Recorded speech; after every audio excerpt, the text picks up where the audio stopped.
목사님 안녕하십니까? 안녕하세요. 여보세요. 오늘 왜 저를 부르셨나요? 네? 오늘 왜 저를? 제가 면접 보는 자리 같은. 제가 부른 거죠. 예. 이거 왜 저를 부르셨냐고요? 이 신구약 성경 개관을 하는데, 이제 이거를 수업을 받는 입장에서 뭘 원하는지 사실 제가 잘 모르겠더라고요. 그래서 신구약 성경 개관이라는 타이틀을 붙여놨는데, 그래서 이제 성도 입장에서 어떤 것들을 원하는지 사실 저는 잘 모르겠더라고요. 그래서 그 입장을 좀 제가 들어보고 또 제 입장도 정리하는 시간을 가지기 위해서 주영재를 제가 모셨습니다. 저는 이 목사님께서 신구약 성경 개관을 한다고 하셨을 때 궁금한 게 아주 많았습니다. 첫 번째 질문이 신구약 성경 개관이라는 그 제목만 놓고 봐서는 너무 아리송한 반인데 어떠한 걸 실제로 우리가 공부하고 배울 수 있는 반일까요? 제목 때문에 주저한 분들이 있다고 좀 들었어요. 신구약 성경 개관? 뭔가 되게 초보적인 것 같기도 하고 뭔가 광범위한 것 같기도 하고 근데 말 그대로 신구약 성경 전체를 그냥 한번 줄거리를 한번 살펴보자는 거예요. 근데 신구약 성경 줄거리만 살펴보는 것에서 그치지 않고 그러면 각 권들이 의미하는 바가 있을 거 아니에요? 신구약 성경 전체 스토리에서 창세기가 뭘 의미하는지 출애굽기가 뭘 의미하는지 또 심지어는 요한계시록이 뭘 의미하는지 이런 것들을 한번 밝혀보자. 요게 이제 취지인 거죠. 그럼 목사님께서 방금 말씀하셨다시피 신구약 전체를 관통하는 이 성경에 일관된 주제가 있는 것처럼 말씀을 하셨는데 네. 그 일관된 주제는 무엇이라고 생각을 하시나요? 사실 주영재는 잘 아실 것 같은데 명확하게 얘기할 수 있습니다. 그건 하나님 나라에 관한 거예요. 하나님 나라라고 하는 것은 하나님이 다스리시는 나라라는 주권적인 개념인데 하나님 나라가 있었죠. 창세기에 보면은 하나님께서 만드신 아름다운 나라가 있었는데 이게 인간의 죄 때문에 훼손이 되고 그래서 하나님의 나라를 인간이 떠나게 됩니다. 떠난 이야기가 이제 주구장창 이제 계속 나오는 거예요. 근데 하나님이 가만히 계시지 않죠. 하나님의 주권을 회복하기 위해서 어떤 일들을 하시는 겁니다. 근데 메시아이신 예수님에 의해서 정점에 이르게 되는데 그 과정들이 바로 하나님 나라가 있었고 훼손되었다가 다시 하나님 나라를 이루어 가실 것이다에 관한 이야기에 관한 게 성경 전체를 관통하는 주제다. 그게 이제 거대한 주제다라고 볼 수 있는 겁니다.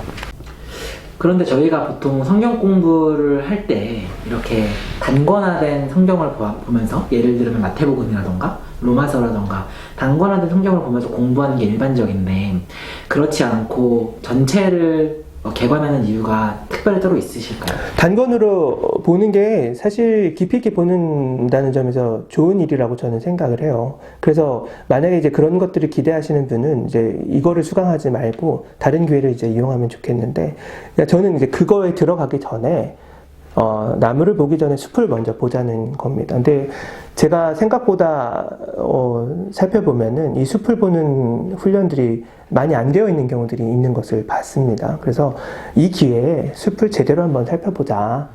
숲의 내용이 무엇인지, 이 숲이 어떤 숲인지 살펴보고 각 나무를 이 나무는 이런 거구나 이런 거 좀 살펴보자는 얘기입니다.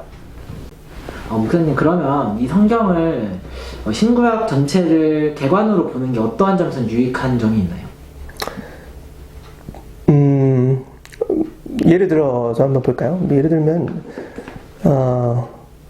열왕기 얘기 한번 해볼게요. 근데 열왕기를 그동안은 우리는 이스라엘 여러 왕들의 흥망성쇠 그냥 이렇게만 읽었는데요.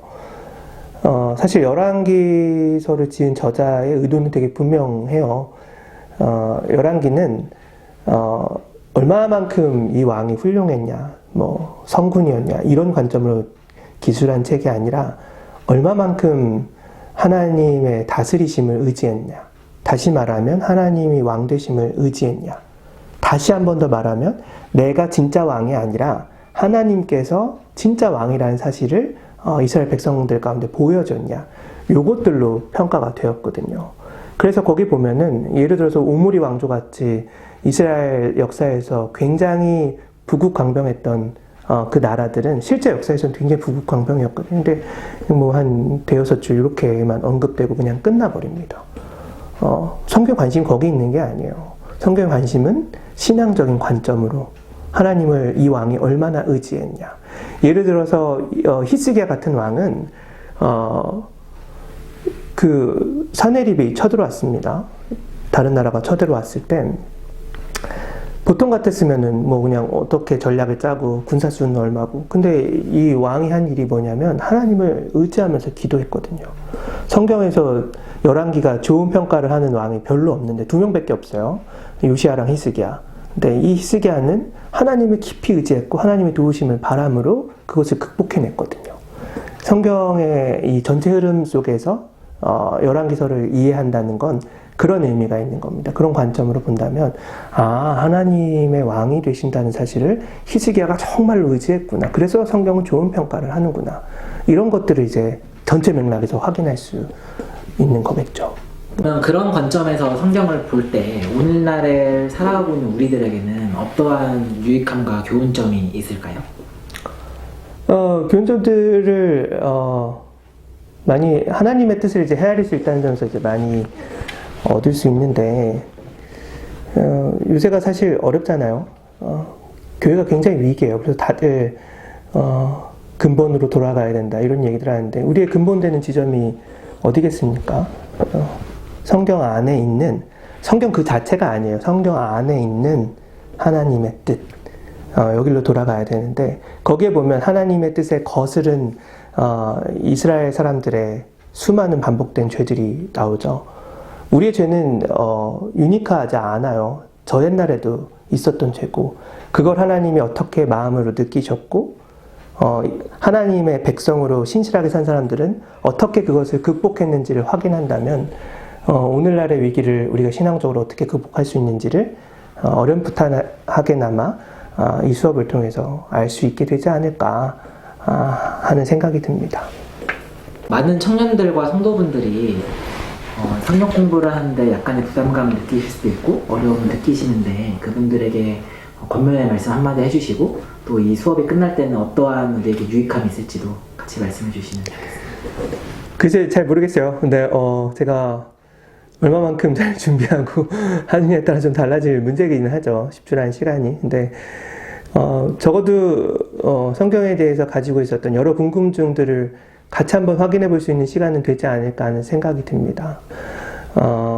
온라인으로 진행되다 보니까 제가 이제 뭐 강의 같은 걸 이제 찍을 것 같아요. 근데 그걸 보는 것으로만 그치지 않고 줌이라는 매체를 통해서 서로 상호 소통하면서 질문거리들을 이렇게 나누다 보면 더 풍성하게 성경에 대한 궁금증들이 해결될 수 있을 것 같고, 저는 성경의 내용을 아는 것만큼 재밌는 일은 없다고 생각하거든요. 그래서 아마 지적인 측면에서도 또 신앙적인 측면에서도 일정 부분 해소가 되는, 만족감이 있는 그런 모임이 되지 않을까, 저는 그렇게 기대하고 있습니다. 네, 오늘 감사합니다. 감사합니다.